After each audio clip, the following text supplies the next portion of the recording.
Kalau mau diulas, perjalanannya mungkin nggak selesai 5 hari 5 malam, Iya. ya. Jadi simpel aja ya. Iya, boleh. Anak OSIS tuh nggak boleh orientasinya, ada nggak ya uang makannya? Ada nggak ya uang jajannya? Nggak gitu cara kerjanya. Kalau OSISnya hebat, OSISnya bagus, maka pergerakan sekolah juga dinamis. Jadi kalau kamu berbangga diri dengan skill kamu, berbangga diri dengan keahlian kamu ngerasa hebat, kamu salah.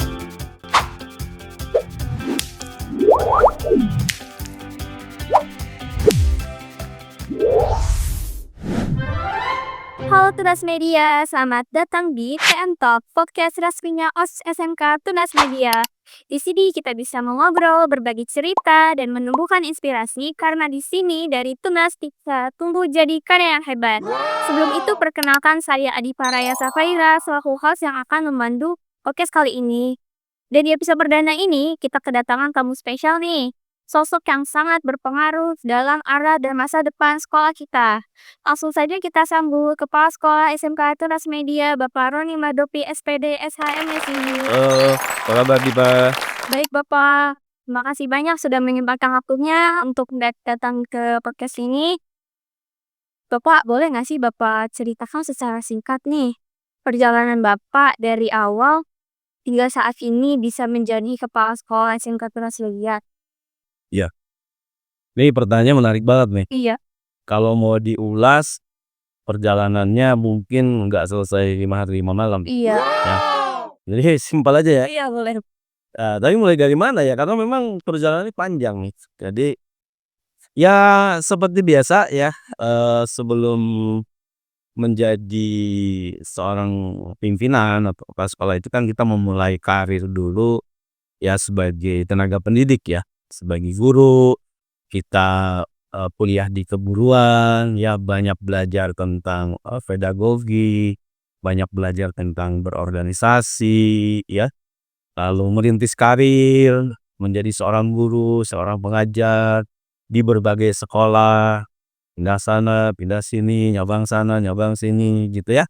Sampai pada akhirnya qadarullah di tahun 2014 Allah berikan jalan untuk membangun SMK Tunas Media. Tuh ya. Bapak, saya punya beberapa pertanyaan nih. Kira-kira bagaimana sih pandangan Bapak terhadap peran OSIS di SMK Tunas Media? Ya. Eh Gini Dipa, OSIS itu kan organisasi siswa intrasekolah, Iya, betul. di mana OSIS itu merupakan marwahnya sekolah. Jadi kalau OSISnya hebat, OSISnya bagus, maka pergerakan sekolah juga dinamis. OSIS itu harus kreatif ya. Benar. OSIS itu harus dinamis gitu, mengikuti perkembangan zaman. Sehingga OSIS itu sebagai corong informasi bagi sekolah. Kalau OSIS menginformasikan yang baik, yang profesional di kalangan peserta didik, khususnya internal dan tidak ke luar gitu ya, komunikasinya bagus, itu keren. Jadi citra sekolah itu dibangun oleh OSIS gitu ya. Maka orang yang berorganisasi di OSIS itu keuntungannya banyak tuh Benar. ya. OSIS tuh untungnya banyak banget. Sama sekolah juga diberikan keistimewaan. Kalau misalnya nanti lulus mau kuliah kemana ada beasiswa, mau kerja kemana sekolah juga memprioritaskan. Sebenarnya OSIS itu istimewa, makanya jadi OSIS itu menjadi kebanggaan Dan, tuh ya. dan juga satu kebanggaan untuk membantu sekolah ya. Oh iya, makanya kerja OSIS itu kan kerja sosial. Iya. Harus berani meluangkan waktu, meluangkan tenaga, pikiran. Anak OSIS tuh nggak boleh orientasinya, ada nggak ya uang makannya? Ada nggak ya uang jajannya? Nggak gitu cara kerjanya. Anak OSIS itu kerja sosial. Kalaupun sekolah atau saya sebagai pimpinan memberikan perhatian tadi ya untuk makan, untuk berkegiatan, itu sih lain cerita ya. Tapi tujuan atau prioritas utamanya nggak boleh ke situ, berorganisasi. Ya. Iya, karena memang tujuannya untuk sekolah. Oh iya, untuk sosial dan membangun integritas personal kan, branding personal di OSIS gitu. Oke. Dan di OSIS nih, ada pertanyaan lagi. Apa sih harapan Bapak untuk siswa yang aktif organisasi, lomba, dan berkarya di luar kelas? Ya, sekolah selalu mendukung ya, mendukung penuh. Baik dari segi moral, spirit, bahkan material ya. Iya. Kayak seperti kemarin ada, teman-teman kalian yang lomba pencaksilat dan lain sebagainya. Ya sekolah support 100%, baik baik pendanaan dan lain sebagainya. Jadi kita dukung anak-anak, OSIS atau siapapun ya, siswa-siswi SMA Tunas Media yang, mau berkarya di luar, mau berorganisasi dengan baik, mau ngejar prestasi di luar dengan lomba, LKS, apapun itu, sekolah support. Karena untuk yang terbaik. Betul, iya dong, terbaik buat sekolah, terbaik buat anak kan. Iya, sekali itu. Oke, selanjutnya, menurut Bapak, seberapa penting karya dan kreativitas bagi siswa SMK? Gini Diva, SMK itu kan sekolah menengah kejuruan, Iya. maka target utamanya kalau dari SMK itu sebetulnya adalah BMW, bekerja, melanjutkan, wirausaha. Jadi kalau dari SMK itu, anak diprioritaskan untuk bisa bekerja, berkarya di dunia industri kan. Makanya kenapa SMK itu kita bekali kan, ketika kamu belajar, di DKV belajar tentang ini itu, keahlian IT-nya dikembangkan dan seterusnya. Supaya apa? Supaya skill-nya itu terasah, punya kompetensi kalian, lulus, diterima dunia kerja dengan gampang. Untuk siap bekerja. Siap bekerja. Kalaupun misalkan mau melanjutkan kuliah, anak SMK siap. Karena selain pembelajaran produktif kejuruan tadi kan keilmuan umum juga dipelajari di sini lagi. Atau misalkan lulus, oh saya mau, berwirausaha saja, ya nggak ada masalah. Karena skill-nya udah ada, buka percetakan, buka wedding organization, pos-mas. Karena sudah berpengalaman. Nah, di tempat dengan tadi ada yang namanya praktek industri, ada uji-uji kompetensi dari industri dan seterusnya. Maka lulus dari sini sertifikatnya banyak banget tuh. Ya, ada yang sertifikat BNSP, sertifikat industri, macam-macam. Apalagi kalau misalkan mengikuti organisasi gitu ya.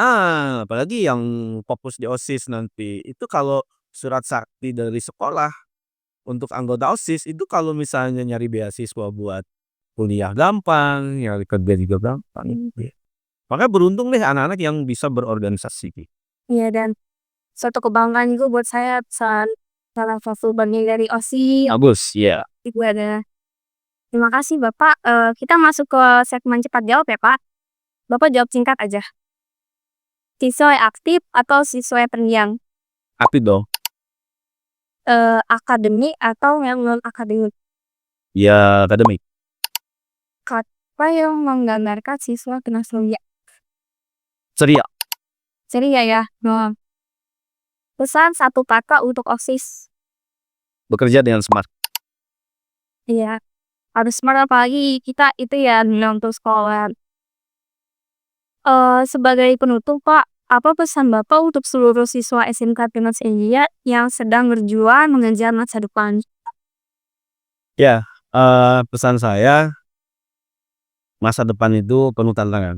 Di luar sana banyak sekali persaingan. Iya. Ya, setiap tahun itu ratusan ribu bahkan jutaan lulusan SMK, lulusan sekolah Kalau di zaman menengah atas ya. Porsi sekarang itu satu lowongan pekerjaan itu diperebutkan kurang lebih 70 sampai 90 orang satu lowongan. sekarang. Iya, jadi kalau kamu berbangga diri dengan skill kamu, berbangga diri dengan, keahlian kamu, kamu merasa hebat, kamu salah. Karena apa? Karena di luar sana bisa saja orang-orang yang jauh lebih hebat dari kita sih banyak. Maka ada peluang, ada opportunity tadi ya, peluang itu harus diambil semaksimal mungkin. Lalu skill, kompetensi kita harus berbeda dari yang lainnya. Apa sih bedanya kita? Oh, lulusan DKV dari sekolah lain bisa kok desain. Kita bisa desain. Kalau sama kompetensinya mah biasa-biasa aja. Tapi kalau ada pembeda, selain kita ahli di bidang desain, bidang IT, tetapi ahli di bidang perkantorannya. Karena kita ada program terpadu nih, Iya benar. gitu ya. Itu skill tambahan. Anak multimedia belajar tentang coding, nah itu kan skill tambahan. Anak MPLB atau OTKP perkantoran belajar tentang desain, tentang gambar, editing. Nah, itu kan nilai plus, gitu ya. Jadi perbanyak skill, perbanyak tambahan. Yang paling penting apa? Attitude, akhlak. Kalau kamu hebat secara skill, kamu hebat secara kompetensi, tapi akhlakmu buruk, nggak bakal diterima di dunia kerja manapun. Gitu ya? Ada untuk program terpadu nih Kak, kira-kira ada nggak sih misalkan kan ini kan belajarnya kan lintas jurusan, Silang program. program terpadu. Itu ada nggak sih siswa yang mengikuti suatu lomba atau event apapun itu di luar dari jurusannya itu? Nah, kalau untuk lomba belum ya, dari program terpadu sendiri ya. Tetapi kalau dari asas kebermanfaatan itu dirasanya luar biasa. Contoh, di salah satu tempat PKL, kebetulan Bapak pantau ya, itu anak OTKP atau MPLB itu praktek bareng PKL dengan anak multimedia dari sekolah lain. Oh, gitu. Pada saat diberikan tugas membuat desain brosur, desain spanduk, ya, pamflet, flyer buat promosi kampus waktu itu, anak multimedia di sekolah lain tuh malah nggak bisa apa-apa gitu. Walah, Malah anak kita yang OTKP bisa mengerjakan itu gitu. Akhirnya proyeknya dikasih ke anak-anak kita yang OTKP padahal. capek itu. Kan lucu kan? Nah, itu akibat adanya program terpadu tani. Tapi kalau misalkan lomba secara khusus gitu ya, dari program terpadu misalkan anak OTKP lomba desain grafis itu belum sih. Tapi sebenarnya kalaupun bisa boleh juga. Soalnya terbukti kemarin ya, pada saat uji kompetensi aja ada anak yang OTKP atau MPLD tadi, oh dia desainnya bagus-bagus. Iyalah, bagus. Ya. Karena ini tuh dilakukan skill di luar dan jurusan ya tuh. Kalau memang kita bisa biasa terus dan itu kan juga suatu kebanggaan Oh iya, kita sendiri. Kenapa enggak kalau misalkan nggak bisa dilakukan gitu kan ya. harus multi Multi talent. talent. So sekarang. Dan berarti itu program terpadu sih sangat berpengaruh juga ya. Oh iya. Dan itu tidak dimiliki oleh sekolah lain. Kalau di sekolah lain anak OTKP misalkan dia belajar tentang Iya, otonomi. fokus ke jurusan Iya. itu. Tapi kalau di Tunas Media kan anak OTKP bisa ngedesain, bisa edit video, bisa apapun gitu ya. Itu nilai plusnya sih. Gitu. Bapak terima kasih banyak atas waktu dan pesan yang sangat bermakna. Semoga obrolan hari ini bisa jadi pengingat bahwa setiap siswa punya potensi untuk tumbuh dan berkarya. Ya, pesan saya buat anak-anak OSIS ya terus berkarya, terus berkreativitas ya, semangat ya, jangan hitung-hitungan deh sama waktu, sama tenaga ya terhadap kegiatan di sekolah. Jangan dikit-dikit ngeluh, dikit-dikit apa, jangan. Berorganisasi itu memang butuh pengorbanan yang ikhlas ya, biar jadi berkah. Jadi berkah dan kita juga enak untuk Iya dong ya, berarti manfaatnya tadi udah gue jelasin kan, berorganisasi gitu ya. Kini kami pamit undur diri dan ingat dari Tunas Tubuh Jadi Karya yang Hebat. Ini adalah Temtok Satu Suara Banyak Karya. Ya.